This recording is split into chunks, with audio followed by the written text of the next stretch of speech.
everybody, and welcome to a limited series by Fullstory that complements our reality check report, our latest research on trends that are shaping online experiences. I'm your host, Kelsey Winarski. I'm a technical product marketing manager here at Fullstory, and today we're here to talk about data, but more importantly, how big data has become kind of a big mess.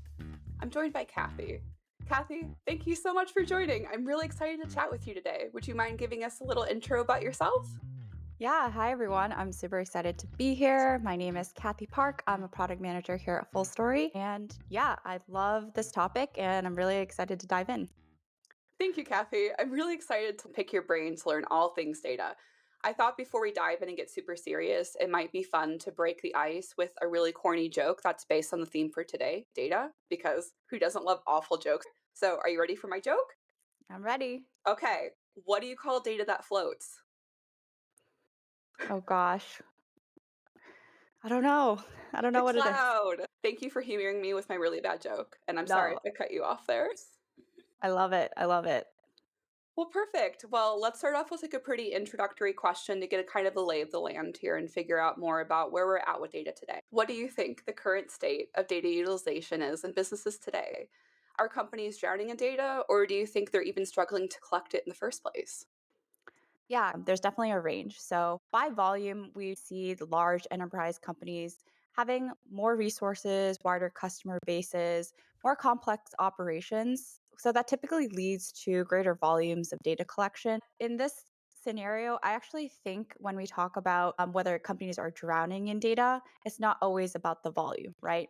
So, I Yeah. think it's more about if companies are data rich in areas and data poor in others. So, I feel like there's an obvious shift from data scarcity to data overload. There's so many various data sources today from CRM systems for that customer profile understanding to behavioral data, obviously the sentiment signals that matter so much to the shopping cart activity. There's so much data at the tip of our hands and there's so many ways to collect data today that definitely seeing the trends there that companies are more drowning in data, if I had to say, than they're struggling to collect it. So they're definitely in the thick of big data. It's rare to come across customers with little to no data collection methods today.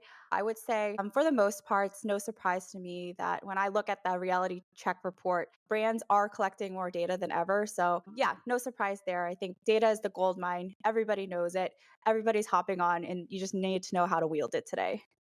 Definitely. I think of data kind of like my closet and all the clothes in my closet, where like I can continually go to the store and buy new stuff. And if I'm not organizing it, all of a sudden one day my closet looks like it got hit by a tornado.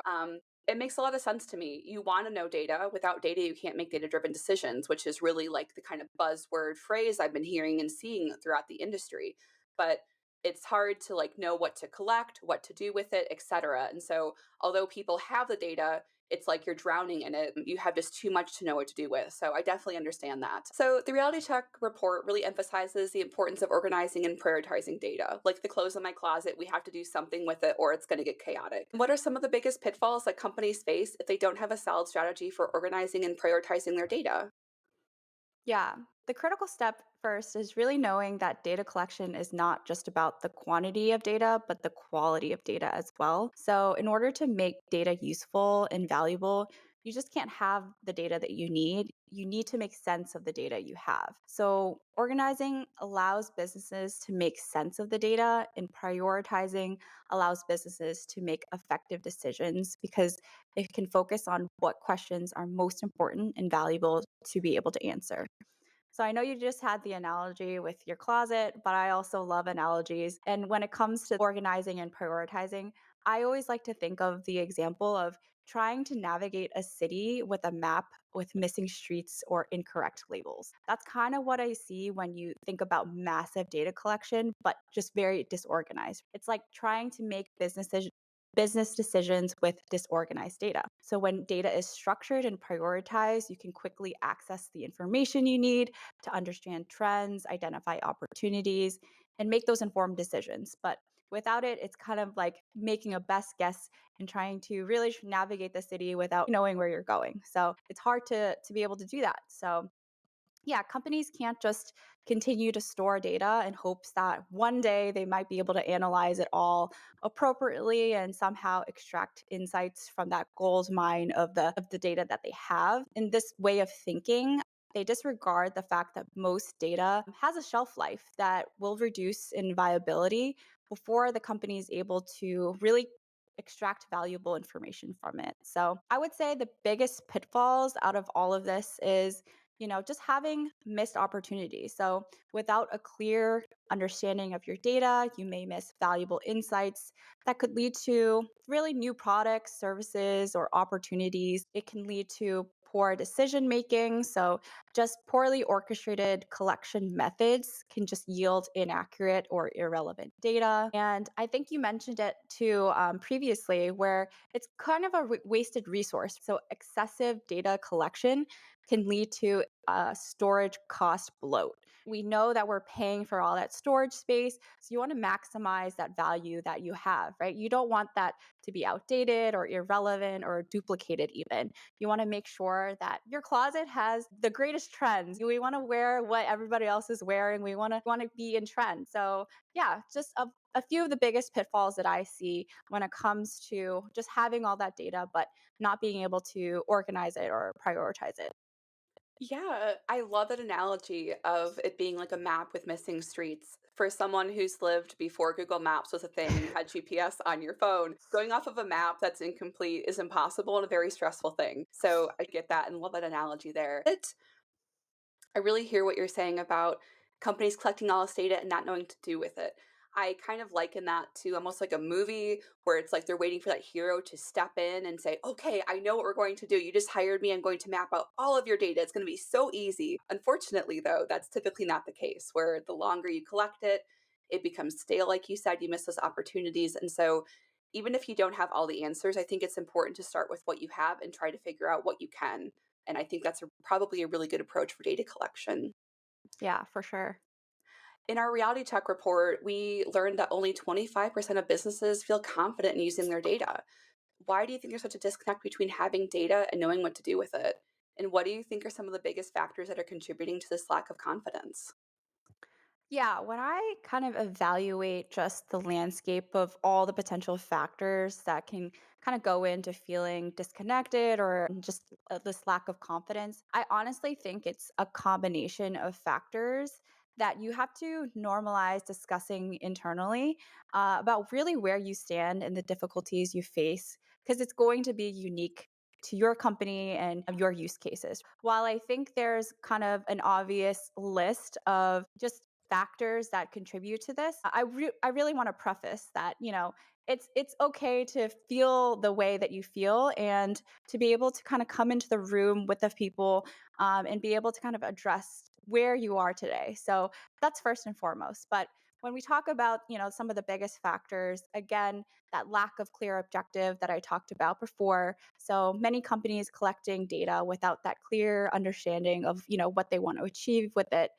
But I think the next biggest factor I've seen is data literacy. So, kind of having a limited understanding of data's potential or how to manage it effectively kind of leads to ad hoc or misaligned data collection efforts. So, this could be anything from a low engagement with data tools. So you have the setup, right? Your company has all the tools that you could ever need for data collection, but it's that lack of familiarity or comfort in using data analysis platforms or just a skills gap where only a small amount of people in your company are using it or have the ability to really understand, to analyze and to communicate that data back effectively. So having that conversation across your company really allows people to learn from everybody else so that people can start to do less with their gut feelings and do more with data driven evidence. It's kind of all learning from each other when it comes to data literacy. It doesn't matter where you start, you just have to start. Aside from the data literacy, it's okay to know that insights don't always lead to action. So, when businesses identify those valuable insights from their data, they may struggle to translate that into, okay, what do I do with this? What do I do with this insight? And how do I make something of it? So, just again, being able to find that understanding of how do I communicate this back effectively? And being able to just make sure that there's more inertia around the organization so that really we can all help each other. I really like you saying that we should all help each other because I think that sometimes IT and data and other things can be kind of gatekeepy, where it's like if you're in it, some people aren't necessarily willing to share the tools that helped them for success. And that can Hmm. be troubling. I worked at a place years ago. We had a data team, and going to the data team was always scary because they were always busy dealing with SQL tables and they didn't want to talk to you. And so it was a whole thing that made it sometimes scary to try to get that data and learn about data literacy because everyone starts somewhere. And if you're talking to someone who isn't willing to spend the time to help you level up and learn about data, it probably makes you less willing to want to engage. So, helping each other, I think, really is the key to success for almost anything, but for data, definitely.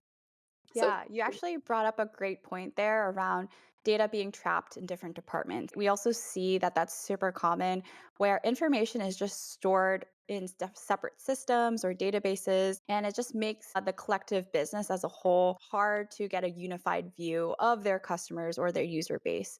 So, on top of that, I think there's just like a lack of integration that happens when we see those things too, where even when data is collected from multiple sources, it's not always integrated effectively.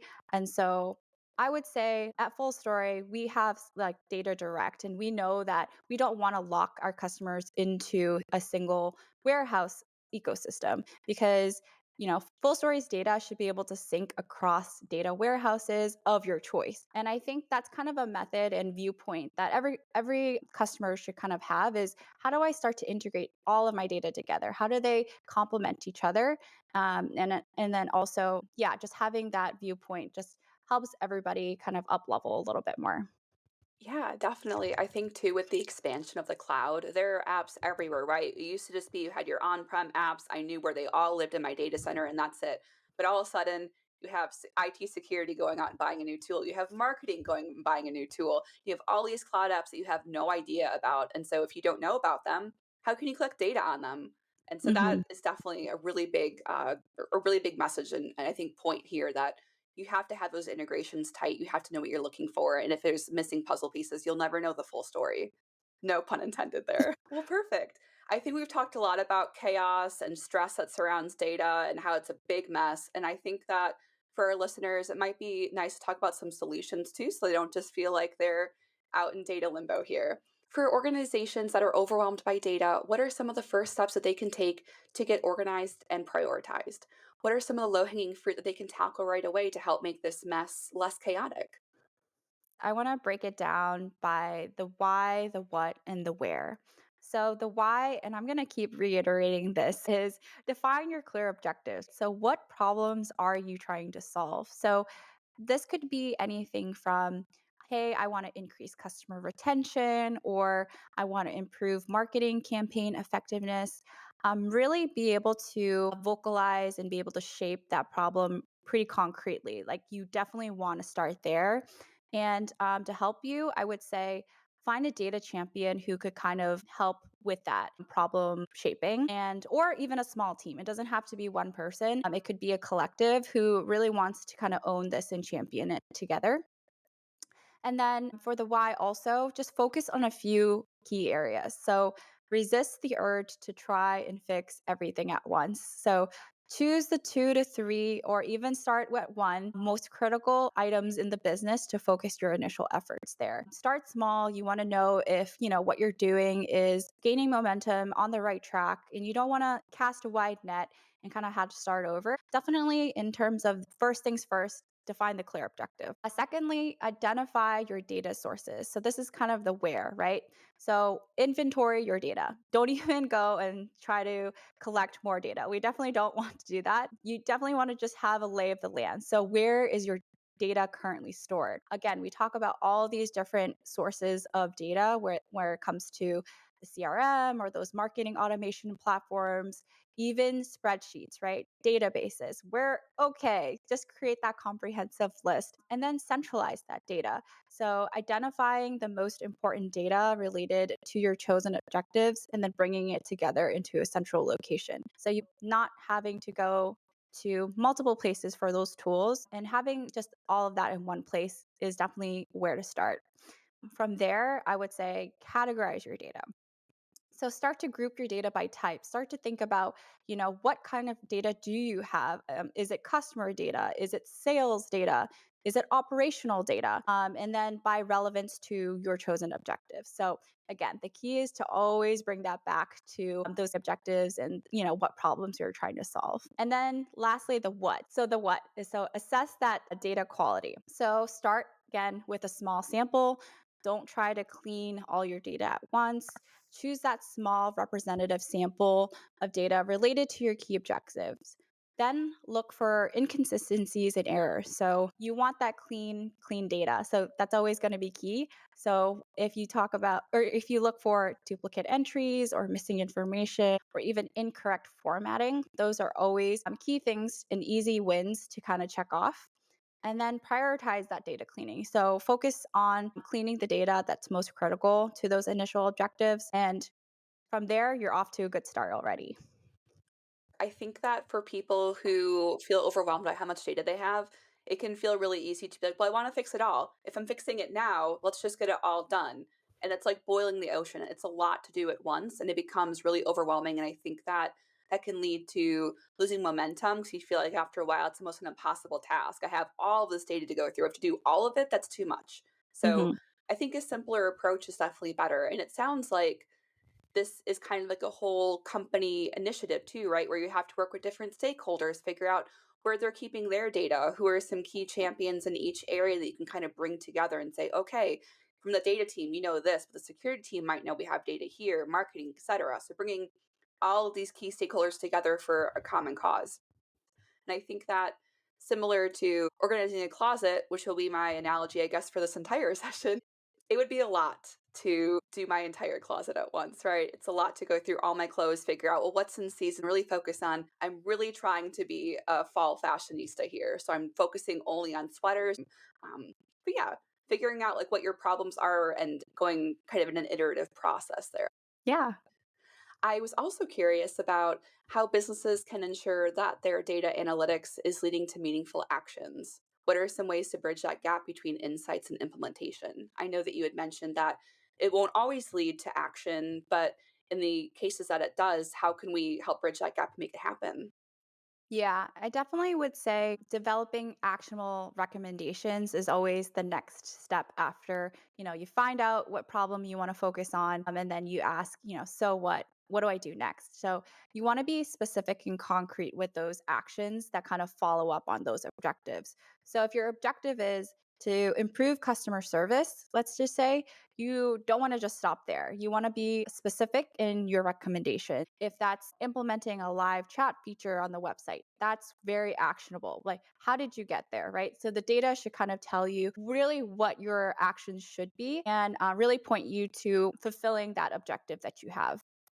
And an easy way to do that is keeping yourself accountable with measuring and tracking your results, defining your key performance indicators. So, identifying those metrics that you'll use to measure success of your actions. So, our full story customers who use behavioral data, the meaningful actions have led to making critical decisions in campaigns, testing experiments, prioritizing the most impactful issues plaguing their digital experiences. All of this is being measured, and they can tie it back to something like customer churn or average order value.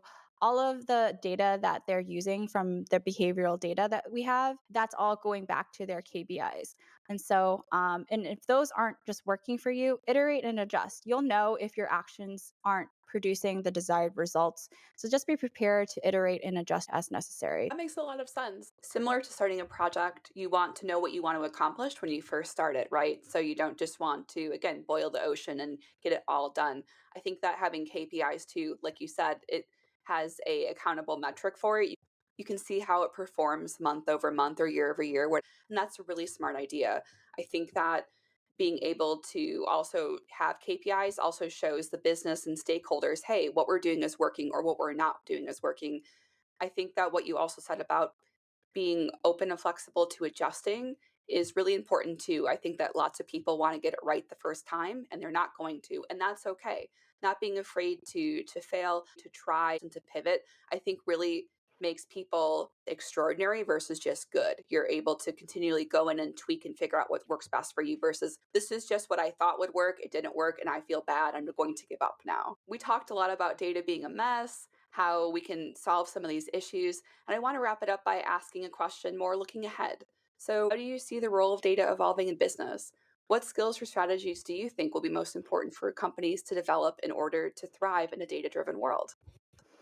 Looking ahead, I definitely anticipate a significant and transformational change when it comes to new digital experiences or features and personalizing those digital experiences. So, first and foremost, the role of data, if it's not already, data will become a core asset to your company. So, data will be recognized as a company's most valuable asset alongside its people, of course, and its intellectual property. It's going to be that key driver for innovation, competitive advantage, and growth. So we've seen that the data analysis trends already are moving away from descriptive analytics and diagnostics analytics to predictive and prescriptive, right? Predictive and prescriptive analytics is going to be where the future is taking companies. So it's beyond simply understanding what happened in the past to predicting future trends and prescribing actions to optimize those outcomes. And this is where that AI and automation is going to come into play. We hear a lot of those buzzwords. It's here to stay. Artificial intelligence and machine learning is going to become integral to data analysis. So, automating tasks, generating insights, and even making decisions in some cases. So, before we jump really ahead to AI, start to feel comfortable with data analysis first, and being able to just realize that data is going to become that core asset. So, yeah, some just key skills and strategies for that success is being able to up level data storytelling and communication, right? So, this transcends any role. Just the ability to communicate those data insights effectively to both technical and non technical audiences is going to be crucial for everyone to be able to participate. And then embracing AI and that machine learning. So, as businesses kind of start exploring how AI and machine learning is going to, automate those data analyses, lean into it. Don't be afraid. It's going to be new and uncomfortable for some, but it's kind of, where things are going. So, definitely lean into that. But first and foremost, always just prioritize your data ethics and privacy. So companies need to really be transparent about how they collect and use data and, make sure that they're complying with data privacy regulations. So yeah, definitely don't compromise, your data ethics and privacy over anything else. It's always going to be that fundamental thing that you want to keep top of mind. And then build those strategic partnerships. So collaborating with data and technology companies are going to help businesses access the expertise and tools they need to succeed. So we're all here to kind of help each other, and be able to create a better ecosystem for everyone. So I like that you touched on AI, machine learning, and personalization. These are some future episodes that we're going to have in this limited series. And it's nice to see that they all tie together. I completely agree that that's the future of data. But before we get there, before we run, we have to walk. We have to make sure that we're collecting the right data. We know where our data lives. We can make actionable decisions, and we know we have those champions and those stakeholders in different key areas of the business that can help us really maintain that data literacy so we can make sense of that data, being able to tell that powerful story, like you said. I agree too that being able to have powerful storytelling around data really does transcend roles. It's not just product marketing, not just data. It's our ability to read the data and then tell a powerful story around it that helps transform organizations from just reacting to data to being proactive, being able to have those predictive insights and other things like that. So, thank you. I know you've seen the reality check report, and I was curious, is there anything from that report that gave you a reality check? Anything you were surprised by? Anything that you agreed with that you were like, this is what I'm seeing and I feel good about it? Anything. I want to hear your 2 cents. yeah, just after reviewing the reality check, I definitely am agreeing with everything that the field is saying. It's really indicative of what I've been hearing from our own customers. these trends are real, these trends are happening. And yeah, it's definitely no surprise to me that companies are collecting data, struggling to kind of maximize the value of it and wanting to be able to move to that next level, to be able to use it with AI. So, yeah, no surprises here. That's probably very affirming of like you guys are doing the right thing, you're seeing the trends and you're responding to real customer needs versus doing this study in a vacuum where none of this actually impacts customers in any real way. I've worked at several organizations throughout my career, and while I've never been in the data team, I've seen these problems truly affect every department that I've been in. I've been in IT security, I've been a program manager for IT, I've done all these different roles, and not having that data really impacts things. It impacts every single person because you're unable to make those decisions. And if you're drowning in data, again, it's where do you start? I have so many things I want to do. I want to answer so many questions, but I'm overwhelmed with all of it. So I'm really glad to hear that the report is what you expected and what you're seeing. Yeah, and I love this data and I know we're talking about it and we're going to take it back and learn from it as well, right? This is valuable information that we're hearing from the market and we want to be able to just always use data effectively. And what this means is using it in our own conversations. So, definitely going to take this back to the product team and have discussions of it on our own just to make sure that we're always kind of living by what we're saying is data is that thing that is going to be a core asset. So, if you have it, use it, make it valuable, and do the most with it. Thank you so much for sharing, Kathy. If you enjoyed our conversation today, be sure to check out our next conversation about AI with our guest, Tony. This was probably the biggest shock in our reality check report, so you don't want to miss it.